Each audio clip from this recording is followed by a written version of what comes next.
조그마한 약체인 유다가 강대국인 바벨 이 아수르를 이겼다는 그런 소문이 퍼집니다.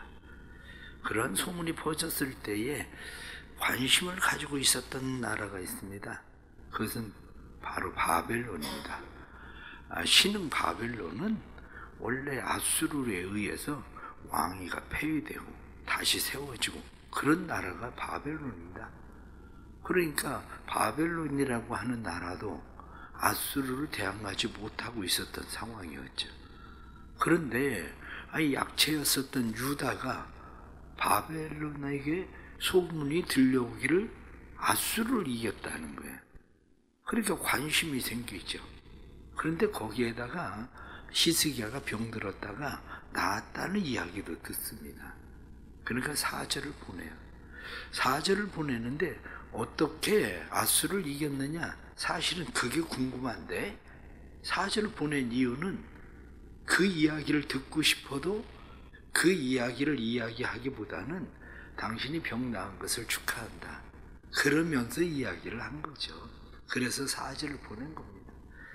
사절이 왔을 때에 히스기야는 자기의 왕궁에 있는 보물을 다 자랑했다. 성경은 그렇게 말씀합니다. 그러나 한편으로 생각을 해보십시오.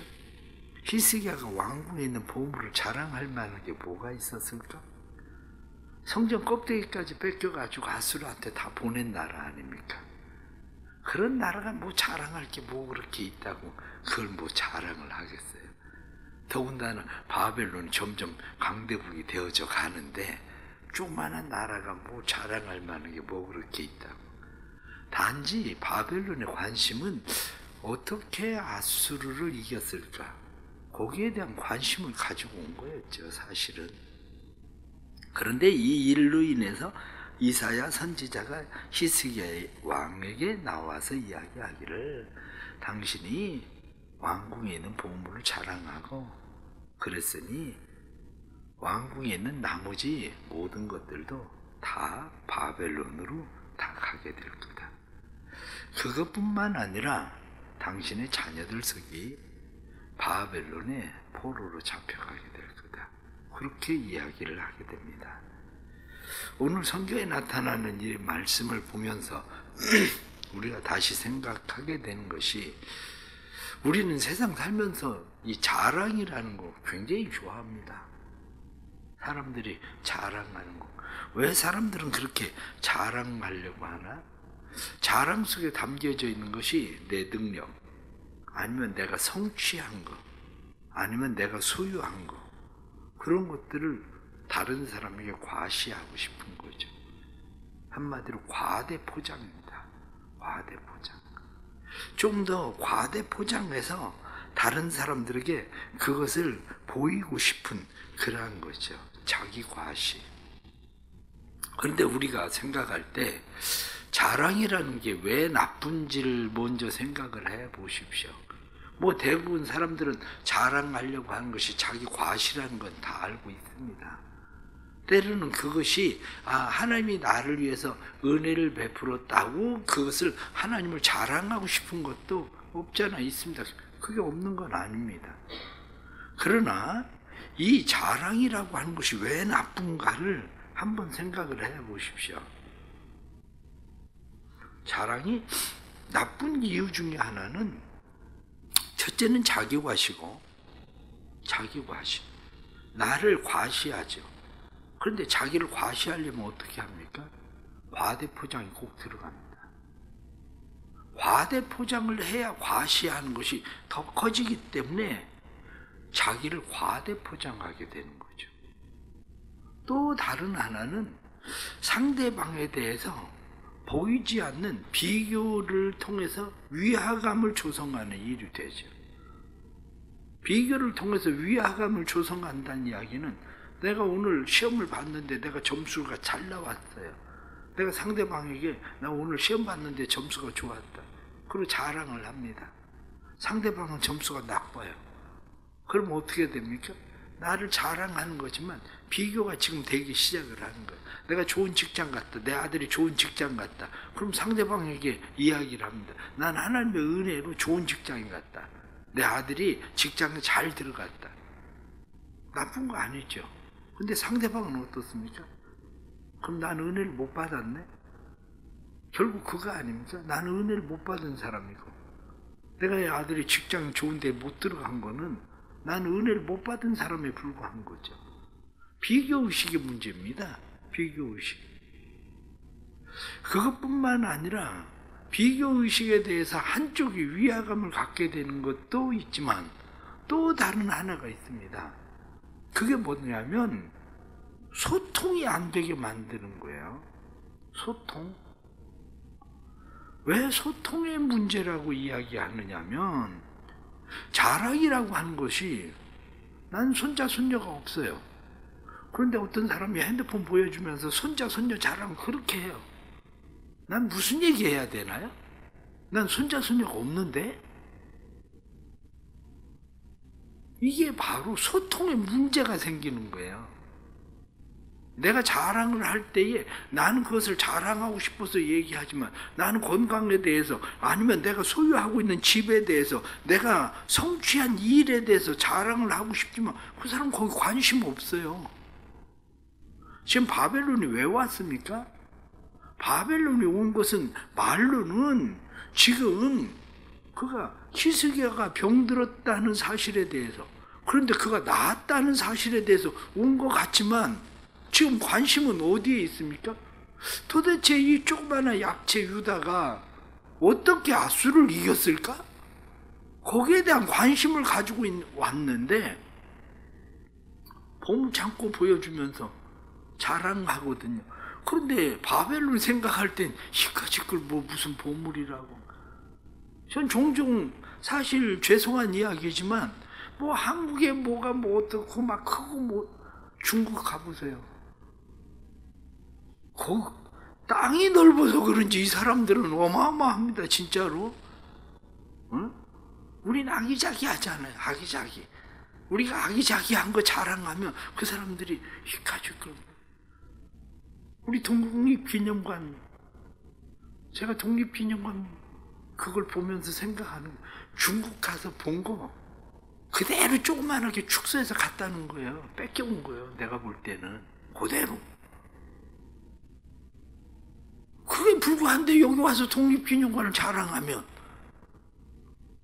그걸 보고 온 사람들이 아이고 겨우 요만한 걸 뭘. 소통이 안 된다니까요. 소통이. 관심사가 다르기 때문에 소통의 문제를 일으키는 것이 자기 자랑이에요. 결국엔 우리가 살아가면서 배워야 되는 게 뭐냐? 그게 뭐냐면 자기 자랑이 그렇게 필요할까? 그 문제입니다. 자기 자랑이 그렇게 필요할까? 내가 하나님의 은혜를 입었다고 자랑을 하고 간증의 주인공이 된다고 자랑을 해도 다른 사람 거기 관심 별로 없다니까요. 때로는 소통의 부재를 만들어낸다니까요. 그런 일들이 그렇습니다. 그런데 오늘 성경 본문에 나타나는 말씀 속에 보이지 않는 면을 우리가 잘 생각해야 되는 일이 있습니다. 보이지 않는 면을 잘 생각해야 되는 것이 오늘 말씀에 보면은 6절 말씀에 그렇게 되어 있습니다. 보라, 날이 이르리니 내 집에 있는 모든 소유와 내 조상들이 오늘까지 쌓아둔 것이 모두 바벨론으로 옮긴 바 되고 남은 것이 없으리다. 여호와의 말씀이니라. 남은 것? 그래도 이스라엘 백성들이 끝까지 지키고 싶었던 것이 뭐냐면 성전에 있는 성전 기물들이에요. 성전에서 사용하고 있었던 것들. 그거 마지막 그거 남기고 싶었는데 결국엔 그게 다 어디로 가게 되느냐? 그게 다 바벨론으로 다 넘어갔잖아요. 그래서 바벨론에 포로되었을 때에 그들이 돌아올 때에 성전에 사용하던 것들을 다시 돌려보냅니다. 그런 일들이 일어나죠. 여기서 우리가 중요하게 생각하게 되는 것이 그 다음 7절 말씀을 보면 또 내게서 태어날 자손 중에서 몇이 사로잡혀 바벨론 왕궁의 환관이 되리라 하셨나이다. 당신의 후손들이 바벨론의 환관이 될 겁니다. 그런데 그 후손 중에 바벨론에 잡혀간 사람이 누구냐면 므낫세예요. 그의 아들 므낫세. 그의 아들 므낫세가 이스라엘의 유다의 가장 악한 왕이었었는데, 가장 악한 왕이었었던 므낫세가 포로로 잡혀갑니다. 바벨론의 포로로 잡혀가서야 그때서 회개하고 깨닫고 바벨론에서 그를 놓아줘요. 그래서 다시 돌아와서 유다의 왕의 역할을 하게 되죠. 우리가 생각을 하면 그렇습니다. 무슨 생각을 해야 되냐면 은혜와 축복의 부작용이에요. 때로는 우리가 은혜 받았다, 우리가 축복을 받았다 이렇게 이야기하는데, 우리가 받은 은혜, 우리가 받은 축복, 그것도 부작용이 일어날 수 있다는 거죠. 다시 말하면 선물도 독이 될 수 있다는 사실이에요. 선물이 그냥 우리에게 값없이 은혜로 거저 주는 것이 선물이기도 한데, 선물을 잘못 사용하면 독이 된다는 사실이죠. 선물이 어떻습니까? 선물 몇 번 받아보세요. 당연하게 여기잖아요. 선물 몇 번 받아보세요. 선물 안 주면 서운해지지 않아요? 아니, 선물을 받으면 고마워하고 감사해야 되는데 몇 번 받으면 고마워하는 마음도 없고 감사하는 마음도 없고, 그나마 안 주면 원수 된다니까요. 왜? 선물이 독이 돼요. 선물도. 그런데 하나님이 주신 선물, 므낫세가 유다의 독이 되었다는 사실을 아십니까? 므낫세 똑같은 이름을 가진 사람이 누굽니까? 요셉의 아들이 므낫세예요. 요셉의 아들 므낫세를 낳았을 때에 요셉은 내가 아버지의 집에서 당한 모든 괴로움들을 잊게 하셨다. 지금까지 여기까지 내가 아버지의 형제들로부터, 내 형제들로부터 내가 당해가지고 노예 생활을 하고 그리고 감옥에 갇히고 내가 그랬었던 모든 것들을 하나님께서 이 아들을 통해서 잊게 하셨다. 이게 므낫세거든요. 그런데 히스기야에게 므낫세는 어떤 아들입니까? 아버지, 제가 이야기하자면 두 번째로 악한 왕이 그 아버지였다니까, 유다에. 그런데 이제는 하나님 앞에 내가 바르게 살게 하는, 하나님이 큰 은혜를 주셨다 그러고 이름을 므낫세라고 지었는데, 아버지의 괴로움을 잊게 한 게 아니라 이 아들은 아버지에게 괴로움을 주는 아들이 되고 만 거죠.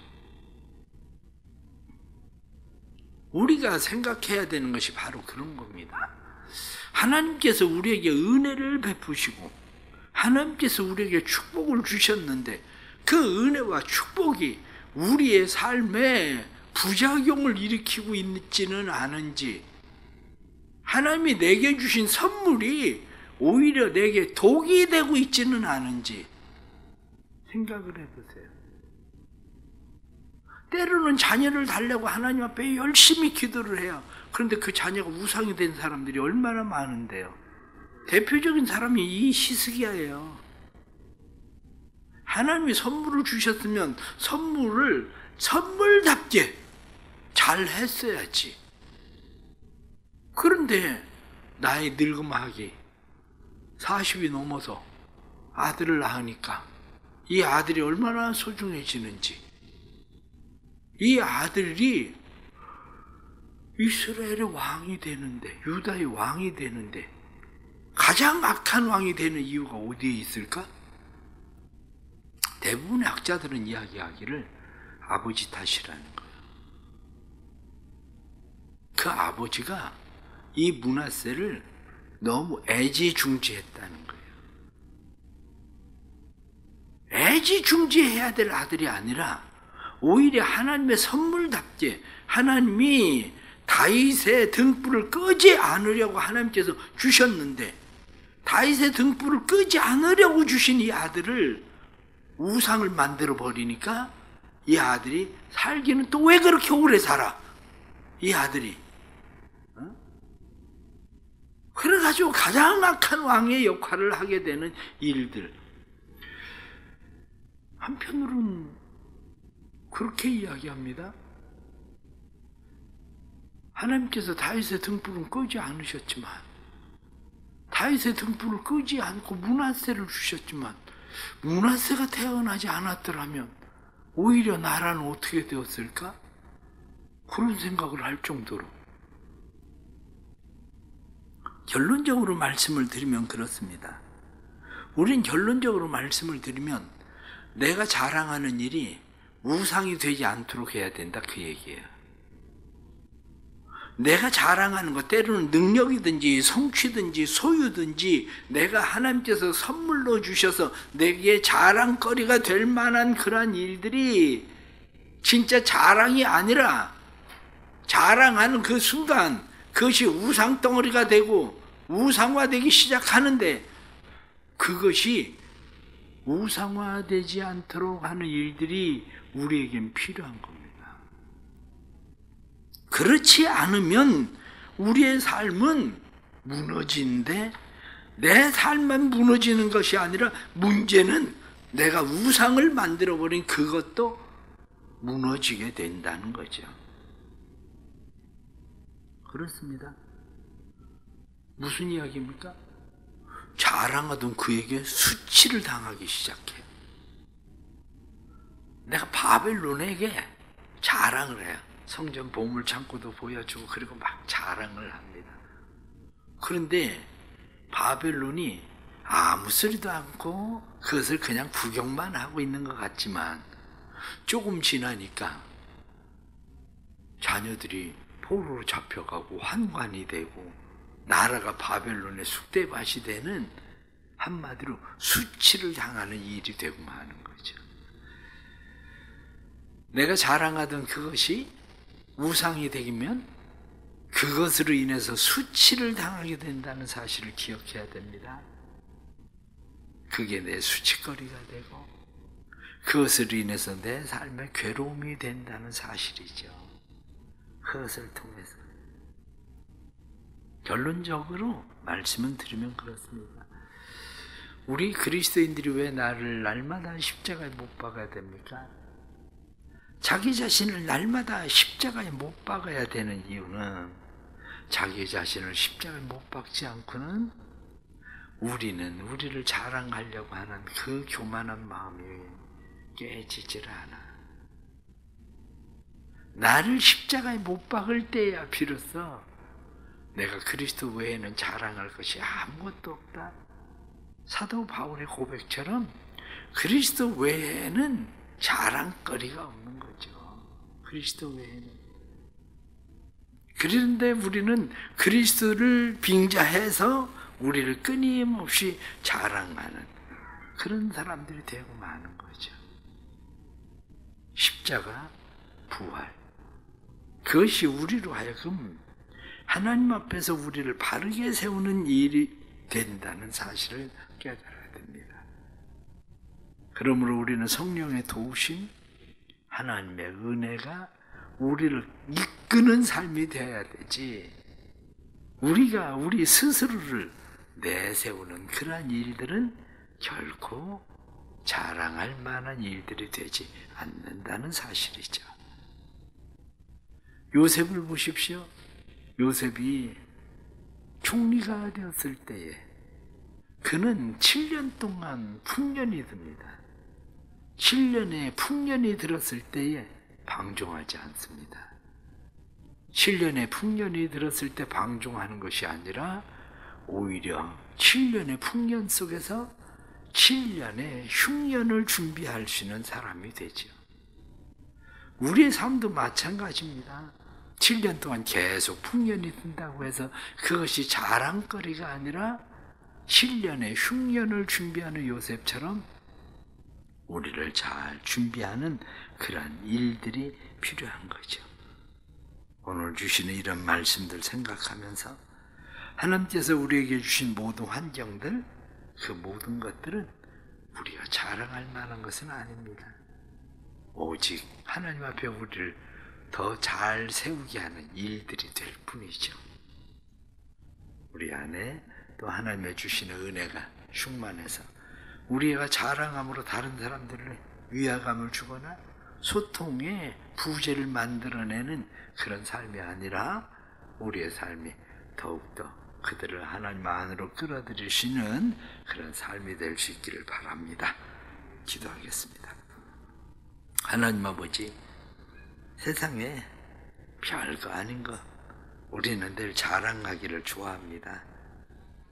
성전의 껍질까지 뺏겨서 아수르에게 다 주고 나서도 무슨 자랑할 것이 있다고 바벨론이 왔을 때에 그것을 또 자랑 삼아 자랑하고 부끄러운 줄 모르고 살아가는 유다의 모습, 히스기야의 모습을 보면서 우리의 삶이 얼마나 하나님 앞에 어리석은 삶을 살고 있는지를 다시 보게 됩니다.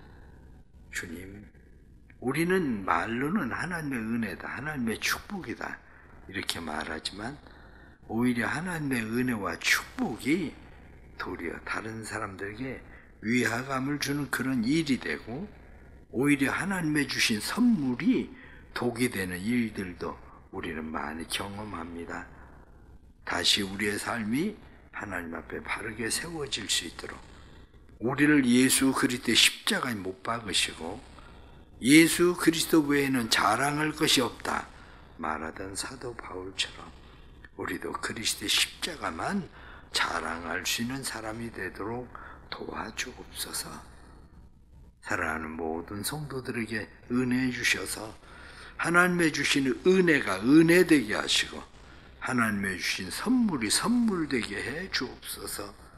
하나님의 주시는 은혜와 축복과 선물이 우리의 우상이 되지 않도록 도와주시고 우리의 자랑거리가 되지 않도록 주님 도와주옵소서. 오늘도 새벽에 주님 앞에 나와서 기도합니다. 하나님의 주신 선물인 자녀들이 우상이 되지 않도록 하나님 도와주시고 하나님의 주신 건강과 하나님의 주신 재능과 물질과 소유가 우상이 되지 않도록 도와주옵소서. 오히려 그것을 지키려고 하다가 독이 되어 하나님으로부터 멀어지는 삶이 아니라 하나님 자랑하는 일을 잃어버리는 것이 아니라 우리의 삶이 하나님 앞에 우리를 더 바르게 세우시는 기회가 될 수 있도록 하나님 도와주옵소서. 주님의 백성들 항상 마음 가운데 영혼을 사랑하는 마음 주시고 마음에 품은 오이쿠스들 위해서 기도할 때에 오이쿠스들이 주께 돌아오게 하시는 은혜도 허락해 주옵소서. 또 새벽에 주께 나와서 기도합니다. 삶의 여러 가지 힘들고 어려운 상황들 속에서 하나님 앞에 기도할 때에 그러한 일들이 하나님의 주시는 새로운 자원이 되게 하시고 새로운 축복이 될 수 있도록 은혜 베풀어 주옵소서.